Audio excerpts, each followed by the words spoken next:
I will talk about observing jet stream winds through gravity waves, which we can measure at the surface. And for that, I brought this artistic impression. Well, it's from an actual paper, so it's also has a scientific underpinning, where there's a visualization of two jet streaks. So jet streaks are local maxima in the jet stream wind, and they have some secondary circulations around them.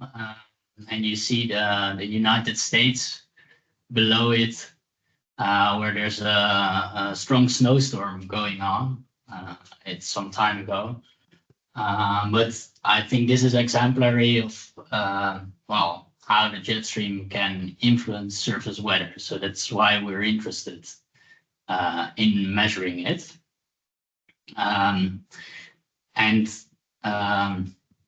Before I dive into it, I'd like to say a word of gratitude, because research is never done alone. It's like building a house. It rests on some cornerstones. So my house here has 4 cornerstones, of which my supervisors is one of them. So, of course, Jelle Assink and Laszlo Evers, you might know them. They're a big support, and wherever I say I or we, they can be used interchangeably for these people. I'd also like to thank the Royal Dutch Meteorological Institute, KNMI, and the research environment they provide me. And as a third cornerstone, it's the broader research community, which always help out. So that's wonderful. And as a last cornerstone, it's the data providers, of which, of course, the CTBTO is the main part of it for this research.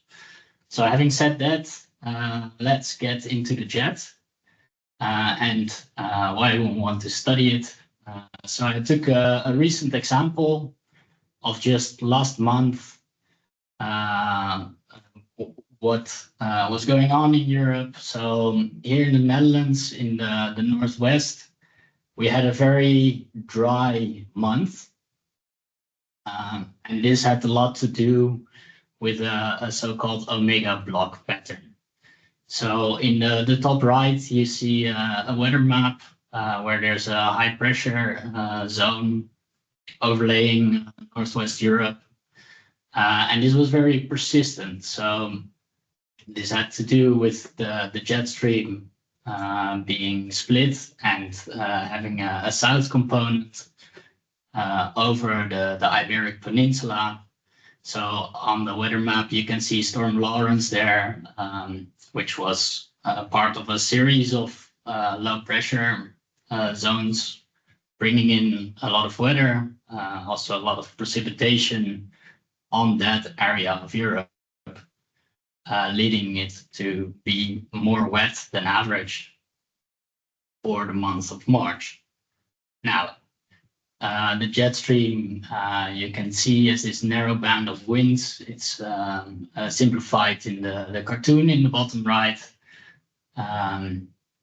of which for Europe at least, the polar jet stream, the eddy-driven jet, is most relevant.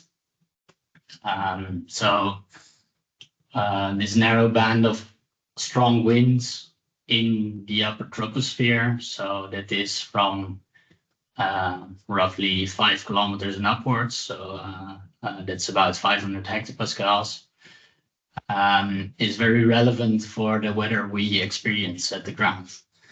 And in the top right here, you can see another configuration where the jet was sort of meandering southward and leading to a cold snap. So on the longer time scales, it can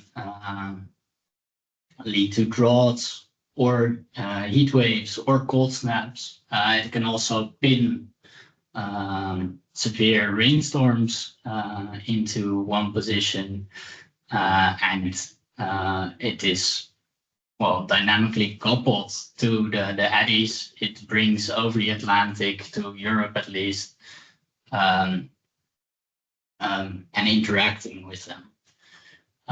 So we want to have a good representation of this jet stream in the weather models, the weather forecasting models, of which I brought one snapshot here in the top center, where you can see the winds, the field at 250 hectopascals, so in the upper troposphere, and in a red triangle, the IS-26 array, which is the array we've been using, which Samuel also gave a talk on just last month. So that's on the surface, and of course the jet's high up, and it's quite challenging to measure at jet stream height. So there are some techniques that are operationally being used in weather models, that is using airplanes, so-called mode S measurements. And this is essentially looking at the difference between the speed over ground of aircraft and the speed that they measure locally in the air, giving some vector. Then there's radiosonde balloons being led up by meteorological institutes around the world. So amongst them also my institute, the KNMI. We let up a balloon at least once a day. And spaceborne lidars. So there was one, the Aladdin instrument on board of the Aeolus satellite.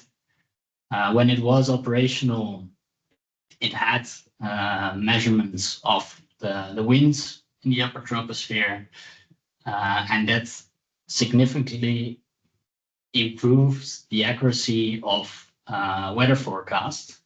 Sadly, the satellite is now defunct. It has been deorbited, and we're waiting for a follow-up.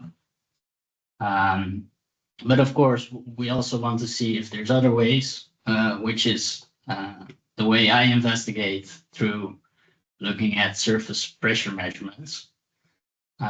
So this is a research also funded by the KNMI, for which I'm very thankful. And in these surface pressure measurements, I'm looking at gravity waves. So first of all, a short refresher on what are gravity waves then? Well, if you think of just a pond, and if you dive into it or you throw a rock in it, you'll see these waves. Those are external gravity waves. That's the most simple representation, most intuitive to visualize, I think. But as the original inventor of the barometer already said, his name was Evangelista Torricelli, we live on the bottom of an ocean of air. And I hope this thought can help you with realize that there's also waves in the sky, of course, which I brought a short video clip where you see gravity waves crashing on the beach. But you can also see them in the clouds here. So you see these kind of stripy patterns in the clouds, and those are formed on top of the wave crests. So as the air is rising in a gravity wave that's propagating horizontally, the air cools a bit. That's where you have condensation. That's where you have cloud formation. Then as the air descends a bit, the air heats up a bit again, and you don't see clouds. So that's what's causing these stripy patterns in the skies.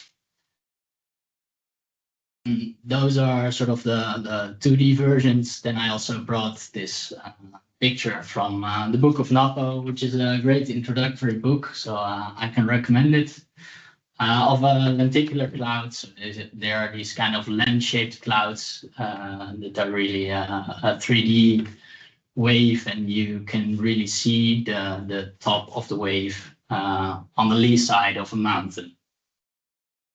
Now, for those of you who work in the infrasound part of the CTBTO, you're looking at slightly higher frequencies than gravity waves. So the arrays are, of course, designed to look at infrasound, but already before it has been shown, it has been shown by, amongst others, Marty et al., that CTBTO arrays are also suitable for observing gravity waves. That is the band we're looking at here. So that's lower frequencies. The gravity wave band is limited at the highest frequency by the Brunt-Väisälä frequency, which has to do with the stability of the atmosphere at that point. So what I look at is a small subsection of the band, which is from 0.1 to 2 millihertz. So a bit more on gravity waves. They have buoyancy as a restoring force, so you need some kind of stability, otherwise they become evanescent. And then it can be caused by many things, amongst others topography, like the Lee wave, the lenticularis cloud in the lee of the mountain I showed you from the notebook. They can also be caused by convection in the atmosphere, which can be well, weather systems, but it can also be the exhaust plumes from a volcano, or strong shears in the wind throughout the atmosphere, which may be linked to a jet stream there. You can also see that as a shear, but here I name it as a separate category because there's several mechanisms that might be causing gravity waves associated to the jet stream, which one is also frontal systems. So gravity waves can come ahead of frontal systems and kind of announce them. Now they're not fully resolved by weather models, so we really need observations for purely the seeing of gravity waves, of which I have 2 pictures here, one from the top from the satellite, which I think very spectacularly shows how in the wake of an island on the ocean, you can see the gravity waves. And the other is one I took myself of 2 trains of gravity waves, well, creating this beautiful interference pattern in the clouds. But besides in pictures, we can also, of course, observe them more robustly.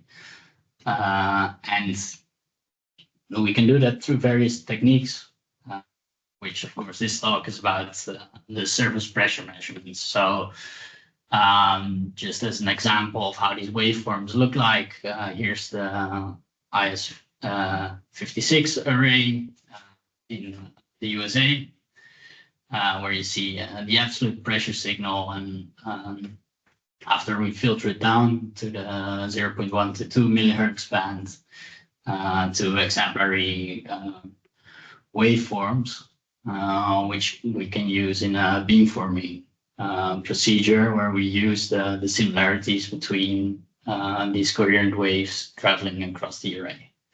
So I make it sound maybe that this is a new idea, a new technique, but it's not so new. It was already investigated before.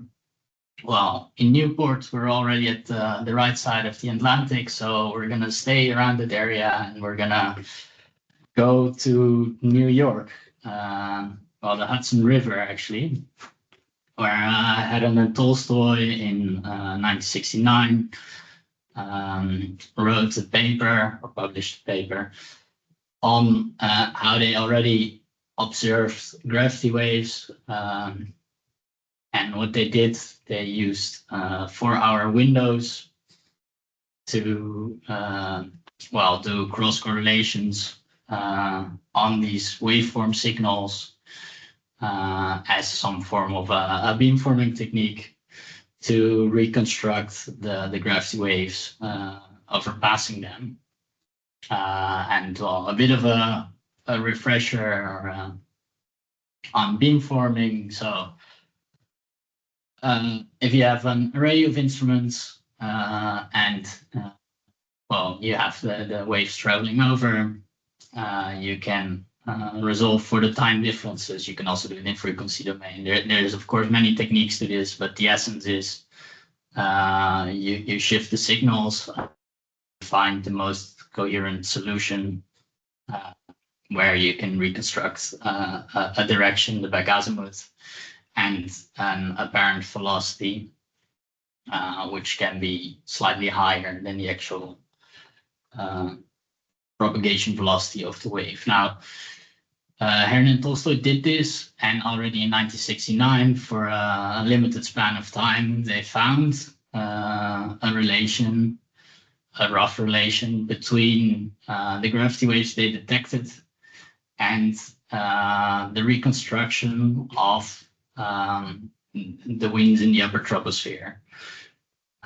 So this was very interesting, but well, what changed since they did this research since the 1960s and 70s? Well, back then we had the first picture of the entire world, the blue marble, and now we can observe the entire world thanks to, of course, the Tasman Treaty, here with Bill Clinton as a major player in that. So we have the IMS, which you all probably know, and the case of today is looking at the IS-26 array at Freyung, the Bischofsgreuterwald. So this is roughly what it looks like. I hope to visit it one day, but until now, I'll make do with the pictures of this pristine forest location, which of course is good for turbulence damping in the infrasound band, and these nice alpine views around, giving, well, here I put some example waveforms of what signals filtered to the gravity wave band ultimately look like. And you already see here that there is some coherent structures, some well, similarities between the waveforms on the different stations, of course. Now, I did some processing and we asked what kind of gravity waves can we detect here at the IS-26 Freyung microbarometer array. So here I brought 2 months of detections we did, of which you can see that in the summer period, so exemplified by June 2024 on the left, the predominant direction is coming from the west. And in the winter time, so on the right here, we can see the directions vary a lot more. The strength of the blue color indicates the estimated signal to noise ratio from the, of course, Fisher number. And that is nice. But by itself, it doesn't tell a lot yet. So we compared this. We compared this to operational weather models and to reanalysis data. So if I add the weather reanalysis data from the ERA 5 data set on top of this with red crosses, then you can see that there is some ballpark similarity between what we find detected at the IS-26 array and what the model says is the truth. Now, I also added to this radiosonde balloons, so about 150 kilometers west of the array in München, the airport there. they let up these radiosonde balloons, and we can see that there is some similar, well, ballpark similarity as with the model. So there is some alignment. Of course, there is also some differences, but it's hopeful for some initial results. Now, just picking 2 months might be, well, it's not a lot. So I've done some binning. This is of an older experiment. It's when I just started, but the point still holds that there is, at least in directions, well, some like sectors that have a higher frequency of detections arriving there, both in the model in the upper troposphere and the detections we do at the IS-26 array. So I extended upon this idea, and I processed 5 years of data at IS-26, and that's what I show here in the direction. So each pixel, if you will, each block here represents 1 month of data, and within that month, over 15-degree back-azimuth spins, well, we have simply counted. So it's histogram flipped on its side. And there we can see that the majority of arrivals are coming from the west. And also that there is some seasonality going on. So we also see that in the winter periods, more detections are coming from the north, and there's a bit more variance in the directions that the gravity waves are coming from. Now, this is of course one parameter, the back-azimuth, the direction. So the other, of course, is the velocity. So if we look at the apparent velocities at the array, we can also see a seasonal cycle. So most detections are around 20 or a bit more meters per second. And you see this kind of snaking behavior over the years where we have a bit lower velocities of detections in the spring period and higher apparent velocities in the autumn period. And gravity waves, they are of course dependent on this stability of the atmosphere. So if we look at when can we best detect them, then here a similar time series now with the histogram binning in the plot itself done not per month but per hour. So on the vertical axis you see the time of day, and I added some helper lines for the sunset and sunrise. So you can see that in the more unstable period of the day, in the center of the plot, there is a more yellowish hue. So the signal to noise ratio of our detections is lower. And also at the times where the days become shorter, there is just, well, a bigger window of observability. The atmosphere is a bit more stable. So this is all the beamforming results themselves. Now, if we start to compare it to the model a bit more robustly than previously in the time series, then how does it look like? Well, here I have another snapshot only, just showing the model winds, which I think gives a bit of an idea of how the jet stream as this band of strong winds can look like, with, of course, once again, the ICE-26 array being represented as the red triangle here. So I extended upon this histogram binning procedure, and I compared the detections, the best beam on the x-axis, with what's in the model results. So here on the left side, I compare the directions, the back azimuths, and on the right side, it's the velocities with the apparent velocities. Now, this is at surface level, and we can see on the histograms on the edges of the plots how that sort of adds up.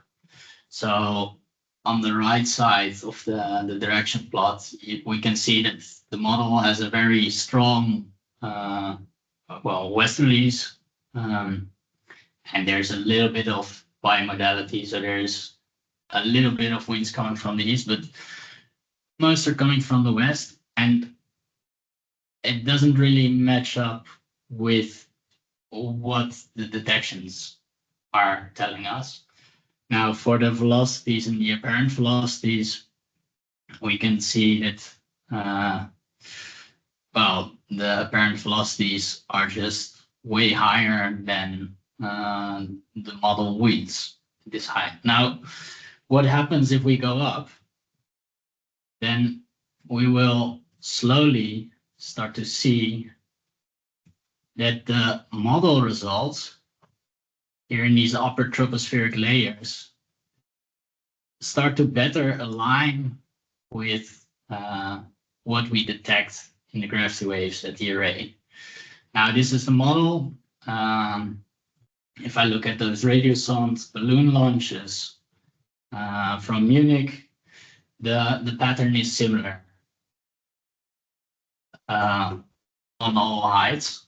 Only thing is, because these balloon launches are not so often as the hourly model outputs, it's a bit more sparse, but qualitatively the results are the same. And we can even take it up one level up further. So we find that, of course, this is not causation, but there is some correlation at the higher tropospheric altitudes than in the lower troposphere. And this is a strong hint that it might be that the gravity waves we detect are coming from the jet, and hopefully we can invert that at some point to, ultimately solve for the wind factor at this jet stream height. So that's approximately where I'm now, and there is a lot more to do. So I want to give you a little bit of an outlook of what we'll be looking at. So now there was the comparison to model results to the radiosonde balloons, but of course these other measurement techniques and the comparison to them can perhaps help in improving the results from just doing the beamforming on the array. And one more, just looking at the model results and the balloon results, is looking at the vertical profiles, because the shear might be the generating mechanism for the gravity waves arriving. And to solve for the apparent velocity, because it's, of course, if there is an incidence angle where the gravity waves don't come horizontally over the array, but rather more vertical, of course, this gives an overestimation of the real velocity and the apparent velocity. So if we can get some estimates from the vertical profiles of the height of generation, we can reconstruct the true wind velocity. At least that's the hope, of course. And after we develop these methods further, of course, there's the whole globe full of